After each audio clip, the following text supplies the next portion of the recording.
Oke, beberapa tahun yang lalu kita mendapatkan pesan bahwa kita sedang menghadapi tahun-tahun Shiva. Seperti yang saya katakan, Shiva punya beberapa aspek. Salah satu aspeknya adalah Rudra. Rudra ketika beliau sedang dalam bahasa sehari-hari mungkin ngamuk, ya, seperti orang tua ketika dia memberikan pengertian kepada anak-anaknya dan anak-anaknya mesti ngeyel, nggak mau mendengar nasihat dari orang tua, maka ada kalanya seorang tua, entah bapak atau ibu, dia bisa marah. Dan apa yang sedang kita hadapi sejak beberapa tahun terakhir ini adalah amarah orang tua terhadap anak-anaknya. Ada masalah COVID, ya, belum selesai, kemudian persoalan ekonomi karena perang antara Rusia dan Ukraina. Saya masih ingat ketika perang itu baru mulai, banyak teman-teman kita di Bali, mereka menganggap perang itu kan jauh, Rusia itu kan jauh dari kita. Tidak ada efeknya, tidak ada dampaknya terhadap Bali, tidak ada dampaknya terhadap Indonesia. Kita belum cukup waspada, belum cukup sadar, apapun yang terjadi dimanapun di seluruh dunia, dampaknya akan terasa oleh setiap negara, setiap bangsa. Kita tidak tahu waktu itu bahwa dampaknya akan begitu besar.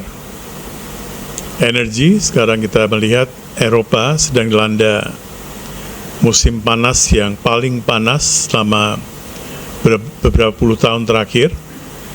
Dan itu sudah bisa diprediksi nanti kalau musim panas selesai, musim dinginnya akan dingin sekali. Dan mereka harus mengimport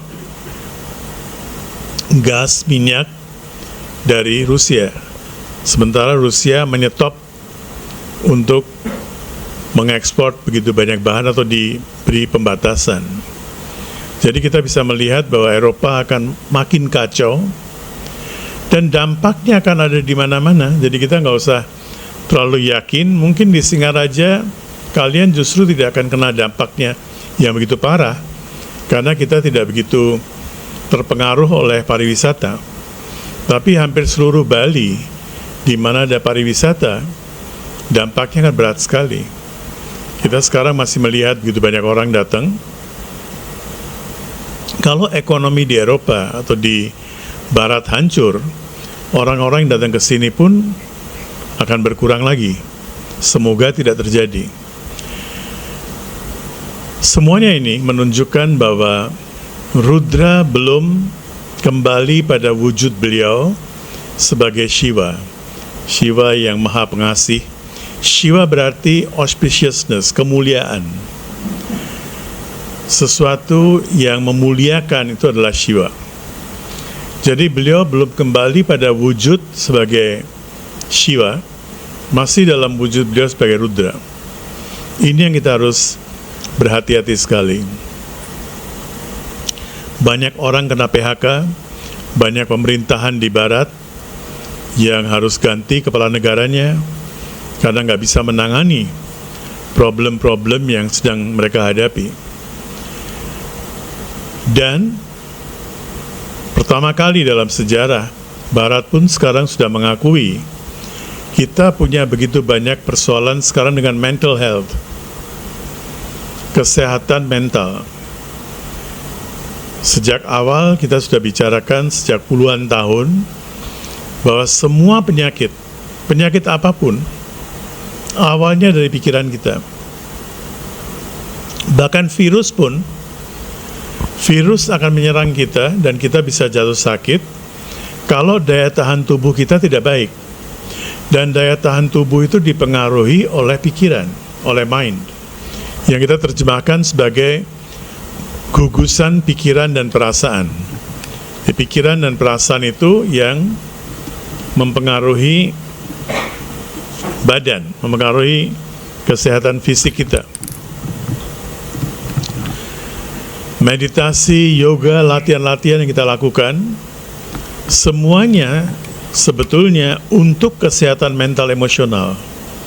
Kalau mental emosional kita baik, fisik akan tunduk pada mental emosional. Dia akan ikut baik.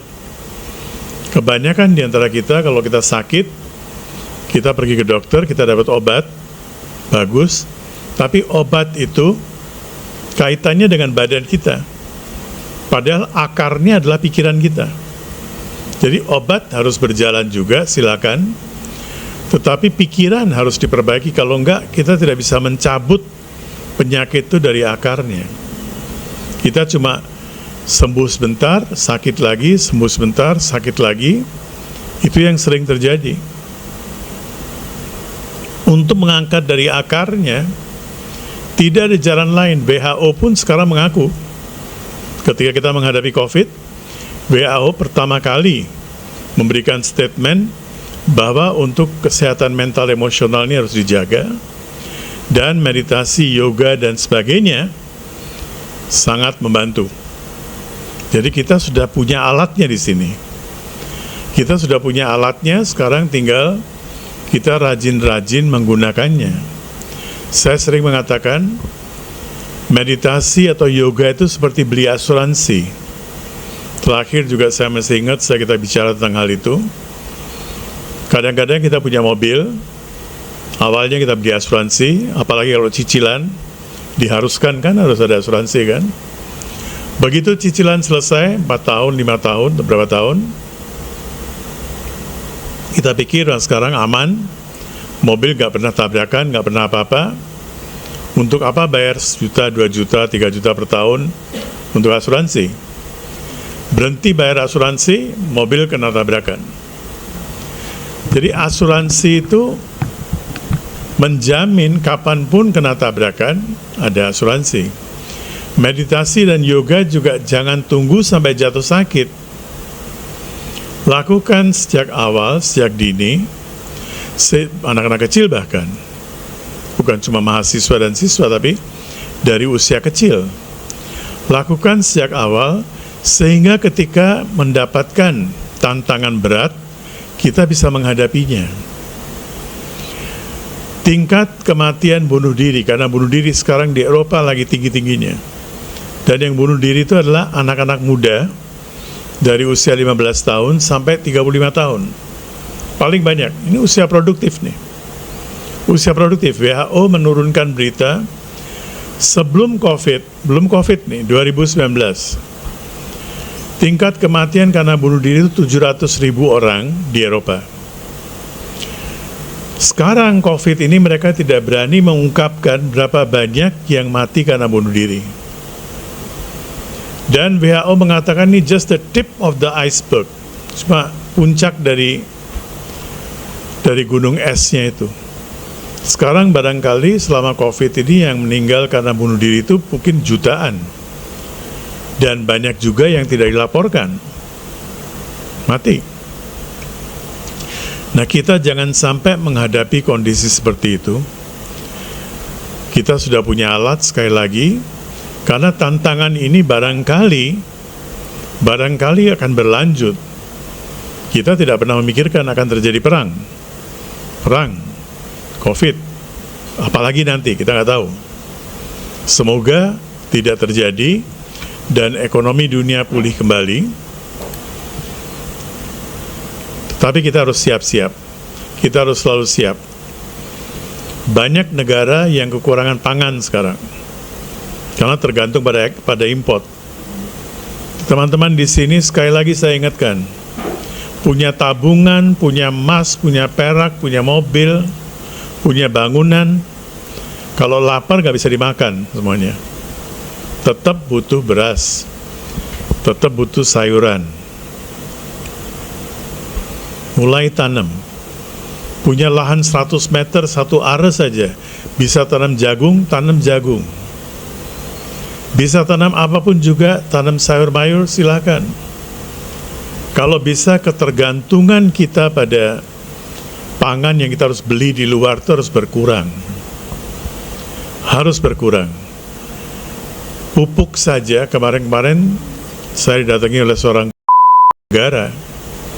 Dia mengatakan, bahan baku pupuk itu kita impor dari Ukraina. Dan harganya sekarang melonjak berapa kali lipat. Jadi banyak sekali ketergantungan kita pada import yang dampaknya luar biasa. Jangan tergantung pada import. Import itu juga berarti import dari pulau lain itu juga import. Jadi sedapat mungkin setiap pulau di negeri kita ini harus swasembada, harus mandiri. Setiap pulau punya hasil yang cukup untuk orang-orang yang tinggal di pulau itu, sehingga semuanya sejahtera. Kalau enggak, akan pincang. Bali adalah pulau yang kecil dan barangkali lebih mudah menangani, tapi semuanya harus bahu-membahu. Tidak bisa hanya pemerintah saja, nggak bisa. Pemerintah punya 1001 macam persoalan lain. Kita juga harus mandiri, berdiri, berdikari, berdiri di atas kaki sendiri, seperti Bung Karno mengatakan. Jadi meditasi bukan cuma duduk diam, kemudian menyanyikan lagu, selesai, pulang, udah begitu, enggak.